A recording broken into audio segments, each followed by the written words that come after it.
श्रीमद् कुंज व्याणे नमः। श्री स्वामी हरिदासो विजय तीर्थराम। मेरे ठाकुर के कैसे कैसे भक्त हुए हैं जिनका नाम मंत्र बन जाता है। तुलसी कहिए, सूर कहिए, नामा, एकनाथ, ज्ञानदेव, नरसी, मीरा और कितने ही। और सूरदास जी कैसे आंखें नहीं हैं, नेत्रों में दर्शन करने की शक्ति नहीं है, किंतु वे जो देखते हैं, जो उन्होंने वर्णन किया है, कोई आंख वाला भी वर्णन न कर सका। कितने अपने मेरे ठाकुर के नेत्र से ही सब कुछ नहीं होता। हमें भी उन्होंने नेत्र दिए हैं, पर क्या हम उन्हें देख पाते हैं? जब तक वैसी लगन नहीं होगी, लक्ष्य नहीं होगा, भगवान सामने रहने पर भी हमें दिखाई नहीं देंगे। सत्य कहूं, मोतियाबिंद हमारी ही आंखों में है। और जिस दिन कोई संत, सद्गुरु, रसिक अपने सत्संग से हमारे चित्त का कल्मश समाप्त कर देंगे, उस दिन इन चर्म चक्षुओं में भी वह देखने की क्षमता आ जाएगी कि जित देखूं तित तू ही तू। एक बार सूरदास जी महाराज पद गाते हुए अपनी मस्ती में कहीं जा रहे थे। रास्ते में एक सूखा कुआं पड़ा और वे उसमें गिर गए।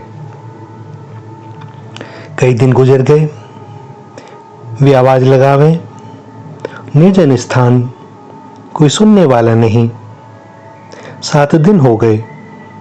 इन्होंने भगवान की बड़े करुण कंठ से प्रार्थना की, और जब इतने दिन हो गए तो प्रेम भरा उपालब्ध भी दिया। जैसे कहावत ऐसे त्यागी दानी, 4 पदार्थ दिए सुदामा, गुरु के सुत दिए आनी। विभीषण निज लंका दीनी, प्रेम प्रीति पहचानी। रावण के 10 मस्तक छेदे, दृढ़ गही सारंग पानी। प्रहलादहु की रक्षा कीनी, सुरपति कियो निधानी। सूरदास पर बहुत निठुरता, नैनहु की हानि। हे नाथ, मुझे नेत्री दे देते तो मैं इस कुएं में क्यों पड़ता भला। अब तुम्हारे अतिरिक्त कौन मेरा सहायक है, किसे पुकारूं। भगवान ने आकर हाथ पकड़कर इन्हें कुएं से बाहर निकाला। प्रार्थना एवं उपालब्ध सुनकर तुरंत आने और आकर के निकालने, और प्रभु के परम सुकोमल श्री कर कमल के मृदुल स्पर्श से प्राप्त परमानंद से सूरदास जी अंतर में यह जान गए कि मुझे निकालने वाले तो भगवान ही हैं।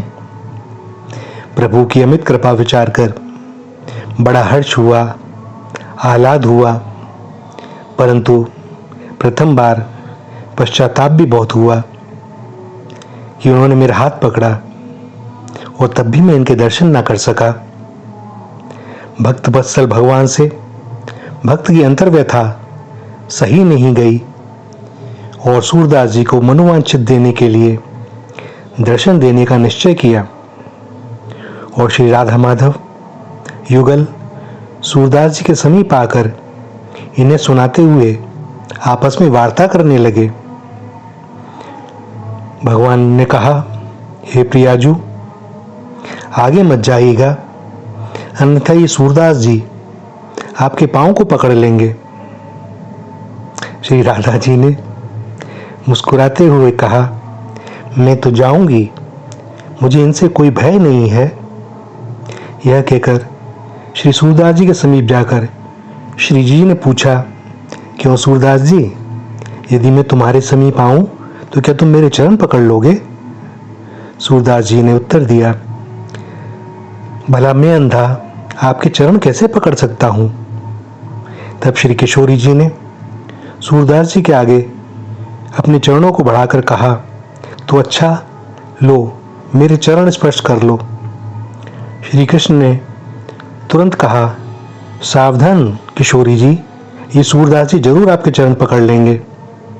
श्री सूरदास जी ने प्रभु के इस कथन को किशोरी जी के पांव पकड़ने का संकेत समझा और सावधान होकर बैठ गए। जैसे ही श्री जी ने चरण स्पर्श कराए कि सूरदास जी ने उन्हें पकड़ ही लिया, परंतु किशोरी जी सावधान थी, अतः तुरंत ही पांव छुड़ा लिया। लेकिन सूर की पकड़ क्या व्यर्थ जा सकती है? भक्त जब भगवान को पकड़ता है तो वह क्या पकड़ में नहीं आ सकते? श्री जी के पांव का नुपुर खुलकर सूरदास जी के हाथ में आ गया। श्री राधिका जी ने कहा, सूरदास जी, तुम मेरी पायल का नुपुर दे दो, मुझे रास करने जाना है। सूरदास ने कहा, भला मैं अंधा क्या जानूं ये नुपुर किसकी है? मैं आपको दे दूं और फिर कोई दूसरा मुझसे मांगे तो मैं क्या करूंगा? हाँ, मैं आपको देख लूं और आपके दूसरे पांव की पैंजनी से इस नुपुर को मिला लूं, और यदि यह मिल जाएगी तो मैं निश्चय ही आपको दे दूंगा। श्री सूरदास जी के इस वाक चातुर्य पर श्री युगल रीझ गए और उन्हें प्रत्यक्ष दर्शन दिया। श्री सूरदास जी श्री प्रिया प्रीतम का दर्शन कर कृतकृत्य हो गए।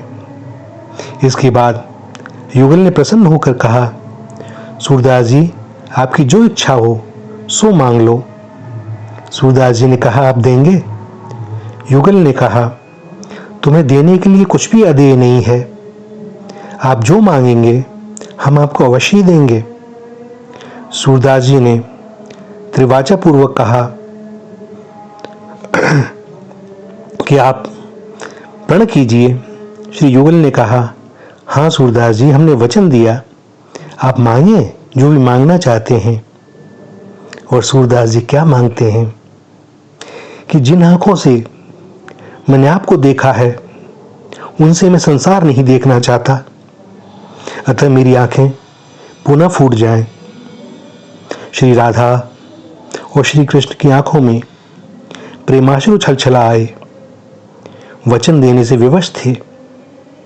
अतः सूरदास जी की दृष्टि पुनः पूर्ववत हो गई। विचार करें, भगवान को देखने के लिए क्या नेत्रों की आवश्यकता है?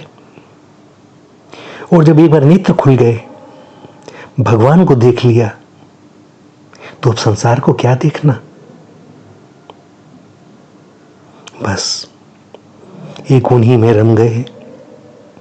वो कहते हैं ना, दिल में छुपा रखी है तस्वीरें यार, जब जरा नजरें झुकाई देख लिया। भक्त और भगवान का संबंध ऐसा ही होता है। आजकल हम लोग क्या करते हैं, श्री धाम में आने वाले क्या करते हैं कि वे चेष्टा करते हैं कि भगवान को देखें, दर्शन करें, और उससे भी पूर्व वह चेष्टा करते हैं कि कैमरे में उनका फोटो खींच लें। बहुत जगहों पर फोटो खींचने की मनाही है, किंतु वे भला कब मानते हैं? उन्हें ज्ञात ही नहीं कि भैया फोटो खींचने से कुछ नहीं होगा। आप उनको दर्शन करें, निहारें और उस छवि को नेत्रों के माध्यम से अपने चित्त में उतार लें। सेव फोटो कहाँ करनी है और आप कहाँ कर रहे हो? इस फोटो को सेव करना है तो चित्त में सेव करें, और ऐसी कि वहाँ से कभी हटने ना पाए, कोई उसको चाहकर भी डिलीट ना कर सके। ऐसे होते हैं भक्त और भगवान तो परम कृपालु। जैसी भक्त की इच्छा, वो उसकी इच्छा में अपनी इच्छा मिला देते हैं। वे कारण करुणावान है, ऐसे ही नहीं है। श्री युगल की सभी प्राणियों पर महती कृपा है, पर अनुभव तो वही कर सकेगा ना। जैसे शीत ऋतु में कोई अग्नि का आश्रय ले तो उसका ही तो शीत कम होगा। जो अग्नि का आश्रय नहीं लेता उसका शीत कम कैसे होगा। तो चलें फिर वहीं जहां विराज रहे हैं वे, देखें, निहारें और बैठ जाएं वहीं। अब इस जोड़ी से उठकर कहीं जाना नहीं। श्री राधा, श्री राधा, श्री राधा।